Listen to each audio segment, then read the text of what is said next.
दुर्गा सप्तशतीचा पाठ कुणी वाचावा? नियम काय आहेत? 14 पाठ केल्याने काय फळ मिळतं?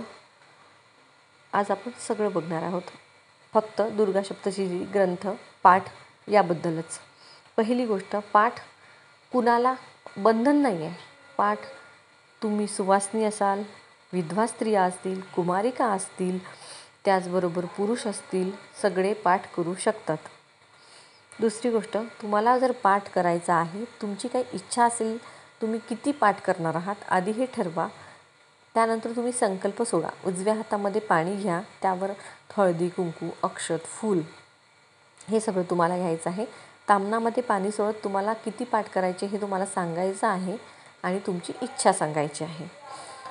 1 पाठ केल्याने काय फळ मिळतं, 3 पाठ केल्याने काय मिळतं, 9 पाठ हे मी तुम्हाला सांगेन. त्याचबरोबर आता पाठ तुम्ही संस्कृतमध्ये जर तुमच्याकडे असेल ग्रंथ, दुर्गा सप्तशतीचा ग्रंथ जर संस्कृतमध्ये असेल, तुम्हाला संस्कृत येत असेल तर तुम्ही अवश्य करा.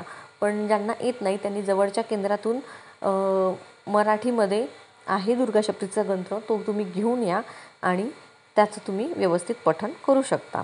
ते वाचायला सोपं जातं. तर त्यातलं तुम्हाला काय वाचायचं आहे? तर सगळ्यात आधी म्हणते, अवतरणिका म्हणायची गरज नाही. अवतरणिका वाचायची गरज नाही. त्याचबरोबर श्री दुर्गाष्टोक नामक स्तोत्रसुद्धा म्हणायची गरज नाही. तुम्हाला सुरुवात करायची आहे दिव्य कवचने. आधी तुम्हाला दिव्य कवच, नंतर तुम्हाला श्री अलगरा स्तोत्र, त्यानंतर किलक स्तोत्र, नंतर रात्री सुक्त. रात्री सुक्त झाल्यानंतर तुम्हाला 1 ते 13 पर्यंत अध्याय पठण करायचे आहेत. 1 ते 13 अध्याय पठण करून झाल्यानंतर तंत्रोक्त दैविक सुक्त, त्याचबरोबर प्राधानिक रहस्य, त्याचबरोबर वैकृतिक रहस्य आणि क्षमा अपराध स्तोत्र हे तुम्हाला अशा पद्धतीने पठण करायचं आहे. तुम्हाला सांगते, जास्तीत जास्त तुम्ही याच्या आधी केलेलंच असेल तर तुम्हाला माहिती आहे 1.5 तासच लागतो वाचायला. जर कुणी नवीन असेल तर पावणे 2 तास किंवा 2 तास लागू शकतात. तर तुम्ही 1 पाठ करू शकता, 3 पाठ करू शकता, 5 करू शकता, 9 करू शकता, 11 करू शकता, 14 करू शकता. आता 14 पाठाचं सगळ्यात महत्त्व मी तुम्हाला सांगते. 14 पाठ करणं म्हणजे नवचंडी केल्यासारखं आहे. नवचंडी करायला खूप पैसे लागतात. 50,000पेक्षा जास्तच खर्च येतो. त्यामुळे परिस्थिती नसते. तर नवचंडीचं जर तुमची इच्छा असेल तर तुम्ही 14 पाठ करू शकता. तर आता मी तुम्हाला सांगते की त्याचे नियम काय आहे. हे बघा, लक्षात ठेवा, ग्रंथ हा तुम्हाला एका पाटावर किंवा छोट्याशा चौरंगावर पाटावर ठेवायचा आहे आणि तो लाल कपड्यामध्ये ठेवायचा आहे. दुसरा नियम असा की स्त्रियांनी साडी घालून शक्यतोवर बसा. जर जमत नसेल तर तुम्ही पंजाबी ड्रेस, धुतलेलेच वस्त्र घाला, नवीनच घाला, कोरे घाला असं मी म्हणत नाही. स्वच्छ कपडे, धुतलेले कपडे तुम्ही घालून बसू शकता. ओढणी डोक्यावर असणं आवश्यक आहे. महिलांनी गोष्टी लक्षात ठेवा, हातामध्ये हिरव्या बांगड्या, कपाळाला टिकली नसली तरी चालेल पण कुंकू हवंच. त्याचबरोबर आपले अलंकार, जी जोडवी, जे काय आपल्या स्त्रियांचे मेन अलंकार आहेत ते महिलांनी घातलेलेच असावे. पुरुषांना सांगते, बसायचं असेल तर चांबड्याची वस्तू जवळ नको, काळे वस्त्र घालू नका. उपवास करणं गरजेचं आहे का? तर नाही केला तरीही चालेल, केला तर अतिउत्तम. तर उपवासामध्ये कांदा लसूण खाणं वर्ज्य आहे का? तर असं काही नाही आहे. पण कसं असतं, तामसी अन्न असतं कांदा लसूण, ते खाल्ल्याने काय होतं, आपल्याला क्रोध, तर ह्या गोष्टी भांडणं वगैरे टाळण्यासाठी असं म्हणतात की कांदा लसूण खाऊ नका. पण असं काही नाही आहे. ते तुमच्यावर प्रश्न, तुम्हाला खायचं आहे की नाही खायचं आहे. फक्त काय आहे माहिती आहे का, पारणं तुम्हाला खायचं नाही आहे. म्हणजे कुणाच्या घरचं तुम्हाला खायचं नाही. दुर्गा सप्तशती पाठ करत असताना लक्षात ठेवा, तुम्हाला कुणाच्या घरचं खायचं नाही आहे. तुम्ही विकत आणून पैसे देऊन खाऊ शकता. त्यानंतर तुम्हाला ब्रह्मचर्याचं पालन करायचं आहे. त्यानंतर ग्रंथ हा तुम्हाला एकाच बैठकीत पूर्ण करायचा आहे. 1 पाठ हा तुम्ही एकाच बैठकीत करायचा आहे.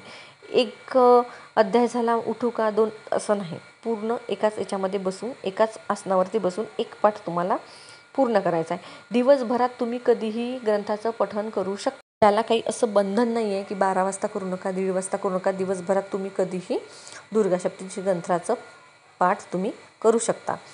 आता संकल्प करताना एक गोष्ट लक्षात घ्या, मासिक धर्म महिलांनी आपली तारीख बघूनच संकल्प करा पाठ करण्याचा.